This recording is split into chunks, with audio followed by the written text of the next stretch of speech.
তো আজকের ম্যাচে যে গুজরাট হেরে গেল, গুজরাট কি আর ফাইনালে যেতে পারবে? গুজরাট কি আর ম্যাচ খেলতে পারবে? গুজরাট কি পরের ম্যাচ খেলে ফাইনালে যেতে পারবে? এবং গুজরাট কোন ব্যাটিং লাইন আপ এবং বোলিং এর জন্য আজকের ম্যাচ হারলো? আজকের ভিডিওতে সবকিছু নিয়ে আলোচনা করব। তো ভিডিওটা চলো শুরু করা যাক। তো আজকের মেন পয়েন্ট হচ্ছে আরসিবি ভার্সেস গুজরাটের ছিল কোয়ালিফায়ার ওয়ান খেলা ছিল, সেই ফাইনাল খেলাতে চলে গেছে আরসিবি। আরসিবি ফাইনালে গিয়ে বসে গেছে, টপে বসে গেছে। এবার এখন গুজরাট আছে, হায়দ্রাবাদ আছে, রাজস্থান আছে, এই তিনটে টিম আছে। এরপরে হবে 27 তারিখে হবে রাজস্থান ভার্সেস হায়দ্রাবাদের ম্যাচ হবে। সেই ম্যাচে যে টিম জিততে পারবে তার সাথে খেলা হবে গুজরাটের ম্যাচ। এবং গুজরাট ভার্সেস ধরো হায়দ্রাবাদের খেলা হলো, সেই ম্যাচে যদি গুজরাট জিততে পারে তাহলে ফাইনালে যাবে, না হলে গুজরাট যেতে পারবে না। মেন এটা হচ্ছে পয়েন্ট। তো গুজরাটের কাছে এখনো সুযোগ আছে, আর একটা ম্যাচ খেলতে পাবে গুজরাট, কারণ 1 নাম্বার অথবা 2 নাম্বার যে কোনো দল একটু করে ম্যাচ খেলতে পায়। তো আরসিবি তো ম্যাচে চলে গেছে ফাইনালেও, সেই ম্যাচটি খেলতে পাবে গুজরাট। তো আমার মনে হয় গুজরাটও কোয়ালিফাই করতে পারে, এবং কয়েকটি ব্যাটিং এ যদি চেঞ্জ করতে পারে। গুজরাটের কাছে মেন মিডিল অর্ডারের ব্যাটিং নাই বললেই চলে। গুজরাট তিনটে দমে চলে ম্যাচ। তোমাদেরকে তো আগেই বলেছি যে গুজরাটের টপ 3 যদি চলে যায় তো ম্যাচ জিততে পারবে, না হলে ম্যাচ জিততে পারবে না। আজ আরসিবির সাথে খেলা হচ্ছিল, ব্যাটিংটা কিভাবে শুরু করেছিল ভেঙ্কটেশ আয়ার, বিরাট কোহলি, দেবদুলাল পাডিক্কাল, রজত পাটিদার, প্রত্যেকটা ব্যাটিং ইউনিট এত আরসিবি দুর্ধর্ষ মেজাজে শুরু করেছিল, কিছু বলার নেই।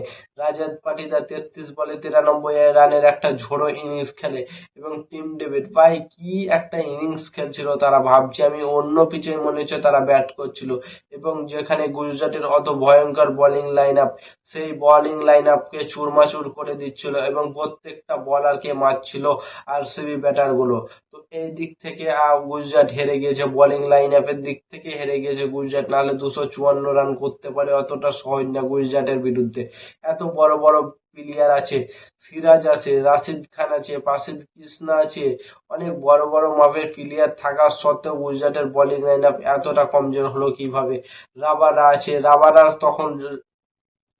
তখন রজত পাটিদারের ক্যাচটি যদি ধরে নিত তাহলে আজকের ম্যাচের উইনার হতো গুজরাট, কারণ আরসিবি অতটা রান করতে পারতো না। তো গুজরাটের তবে তাদের মিডিল অর্ডারে ভালো একটা ব্যাটিং দরকার। ভালো কোনো ব্যাটিংই দেখতে পাচ্ছি না গুজরাটের। টপ 3-র মধ্যে কোনো ভালো ব্যাটিং যে থাকবে, সেই ব্যাটিংটাকে খেলাবে, সেটাই নেই তাদের। গুজরাট এই জিনিসটা একটা কাজ করতে পারে, মিডিল অর্ডারের ব্যাটার দরকার। না হলে বাটলারকে একটু পরে আনা দরকার, বাটলারকে 5 নম্বরে নামানো দরকার, কি 4 নম্বরে নামানো দরকার ম্যাচ অনুযায়ী।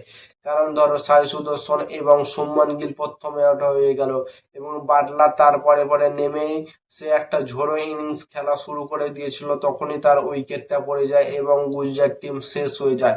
রাহুল ত্রিপাঠী, ওয়াশিংটন সুন্দর, রাহুল ত্রিপাঠী, ওয়াশিংটন সুন্দর, শাহরুখ খান, রাশিদ খান, প্রত্যেকটা ব্যাটিং ফেল হয়েছে আজকের ম্যাচে। কিছু বলার নেই, রাহুল ত্রিপাঠী এলো নেই। তো আমার মনে হয় গুজরাটের মিডিল অর্ডারে এক একটা ব্যাটিং আনা দরকার, এবং রাশিদ খানকে একটু আগে আনা দরকার। রাশিদ খানকে ধরো 3 নম্বরে নামিয়ে দেওয়া উচিত, কারণ রাশিদ খান একটা ঝোড়ো ইনিংস খেলতে পছন্দ করে, এবং সে দুর্ধর্ষ মেজাজে 4-6 মারতে পছন্দ করে।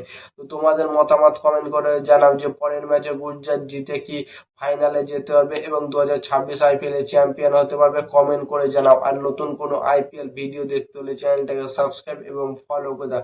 ততক্ষণের জন্য টাটা, বাই বাই, জয় হিন্দ।